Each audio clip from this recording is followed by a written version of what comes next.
Jack, just how have you guys, obviously not getting the wins right now that y'all want, how have y'all kind of held it together, make sure everybody stays in a positive mindset and everything? Right, just showing up to work every day, ready to get better, ready to take in the coaching.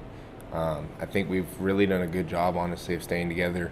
You see a lot of teams where they have a rough start like we've had, and it's so easy to fall apart, so easy to point fingers and look at other directions.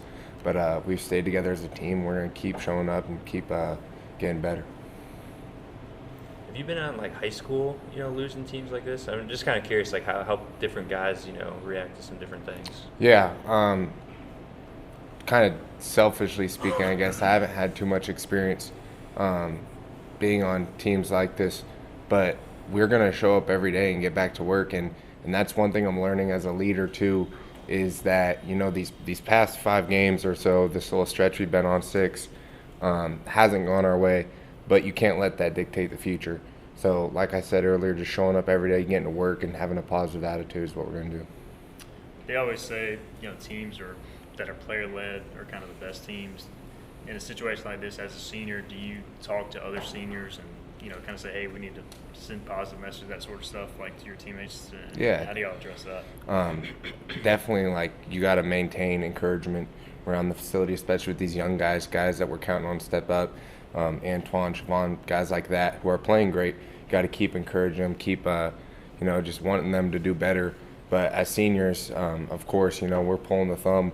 We're talking as leaders what we can do better to make this team better. So every day we're trying to find ways to keep doing that. Defensively, especially with the guys in the box, it seems like y'all gotten deeper and deeper each week with the amount of bodies out there. Have you yourself and everybody else felt a little more fresh late in games as well as just day in and day out? Yeah, I mean, we love being on that field. We have a lot of fun out there. So even when we are tired, we're enjoying it, and we just love to play out there, love to play ball. Jack, what did you like about the way the defense came out and played Thursday night? I think we played physical. I think our preparation is one thing that stood out to me. Going in, we always have a great idea of what they're going to do. We come out, we see the formations, and we've kind of got a little menu of what they can do out of those formations. So that's one thing that I've really loved this season, is just our preparation and how we've gone about things. And looking ahead to Charlotte, what stands out to you about them on film so far? Both quarterbacks that play have done a great job. So coming in, you kind of got to prepare for both of them. Their tight end position is a position of strength for them.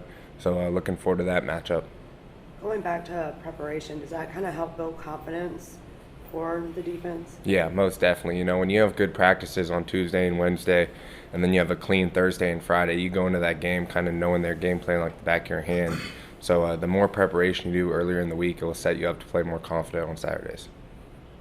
When they've got different quarterbacks, like a pretty mobile kid and more of a pocket passer, what challenges that maybe create for you guys as far as having to prepare for both?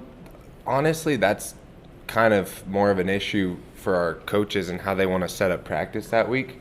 In the past, I know Coach Harrell's done a great job utilizing players we have and utilizing different looks on scout team to make it so we get the most accurate look we can get.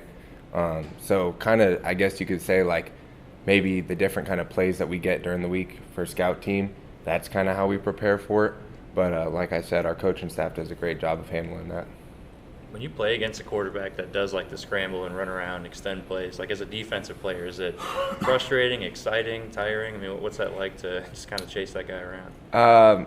Personally, obviously, I think our defense likes it. But the biggest thing you can do in a situation like that is take that out of their game, stop the run, and make them throw it. With Charlotte coming to the conference this year, this was kind of one that they were hoping to make a rivalry out of. I guess this will be the first game of a rivalry. Yeah. Do you guys feel like they're going to be a rival, or when you look at it, is that a thing? Well, the way we're looking at it this week is, if there is, we're going to set the tone for it. We're hungry in that locker room. All of us are. And so we're going out there trying to get that win. What's your message to the Pirate Nation as you guys hit the second half of the season? Stay with us. Stay behind us. I could promise you everyone in the building is doing their best. They're working hard. Obviously, no one in that building is happy with the results that we've been putting out. But we're going to show up to work every day and get a better result out there for you guys.